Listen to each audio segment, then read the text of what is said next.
公价拿爱彼有多爽？佩戴8年竟然还能翻一番，堪称史诗级投资，表友竟然苦恼没有撞上风口。Hello， 大家好，我是大胡子啊。本期视频呢，来给大家欣赏几款手表啊。这两只就是一只爱彼跟劳力士的小怪兽呢，是前几天大胡子去北京的时候啊，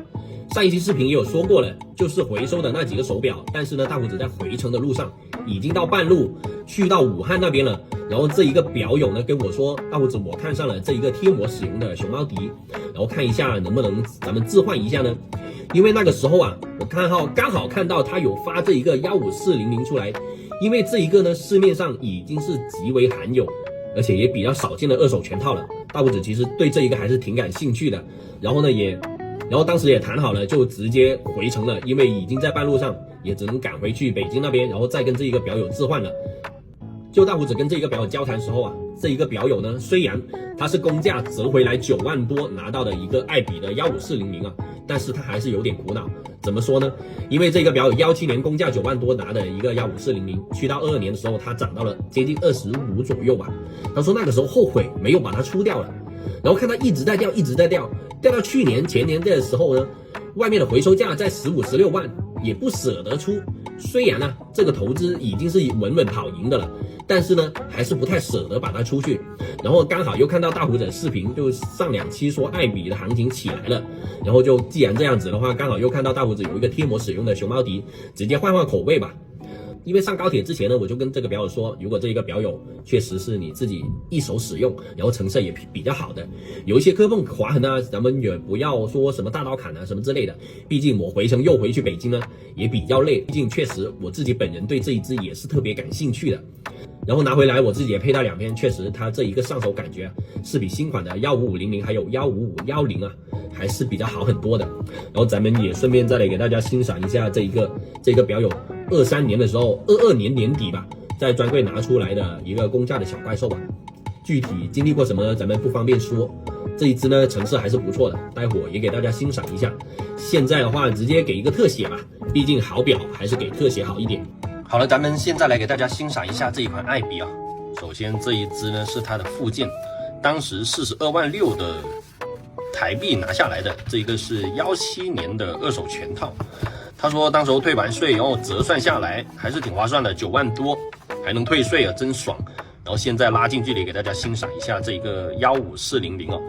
这一个外观上面呢，跟现在的15500还有15510有什么区别呢？大胡子给大家说一下。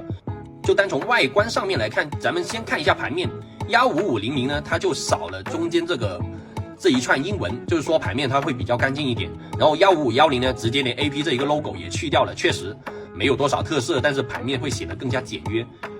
我个人觉得还是老款的比较香一点，为什么呢？因为这一款呢是已经特别接近15202还有16202的平替款了，它这一个机芯仅有 9.8mm。这一个厚度啊，我个人感觉啊，戴上去是特别的舒适，而且这一个成色还是相对不错的。虽然呢，还是有一些小磕碰啊什么之类这一些啊。说拿劳力士的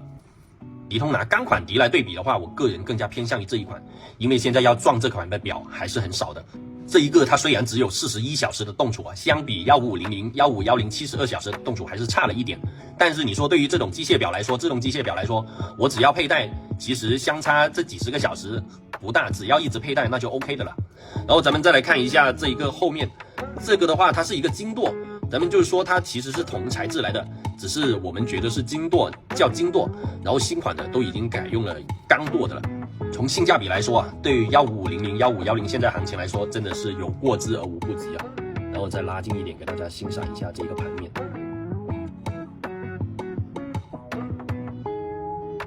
好了，刚刚已经给大家欣赏完这一个爱彼的15400来说，参考大胡子前2个视频就有跟大家了解过的爱彼的15500还有15510现在这一个行情啊。二手行情来说，其实你说我要去到25万的预算以上的预算才能入到一个钢款的皇家像素，那真的是不划算。因为毕竟能去到这一个呢，我再加一点点就能拿到劳力士的热门款迪通拿了，而且材质方面上了一个等级，款式方面也上了一个等级。我能去到20多的预算，我为什么不搞劳力士的像这一个小怪兽这个行情呢？对吧？我为什么还要考虑钢款的爱彼？能去到这个预算的话，我肯定就不考虑这一个爱彼了。除非你是说我能加预算直接搞到皮带款的150、1510这一些吧，就是这一些贵金属款，不然的话，能去到接近30这个行情了，我还入这一个钢款干什么？对吧？没必要，真的。你说要看这一个150、150什么时候再下来吧，还能再放长双眼，再继续再看看才行了。但是你说我用钢底左右这个预算，我能入得了这个15400这一个全套，那我肯定还是首选的。不过有点遗憾的就是我拍这个视频的时候，这一只表已经是被表友给预定了，所以确实好表不等人。然后也跟大家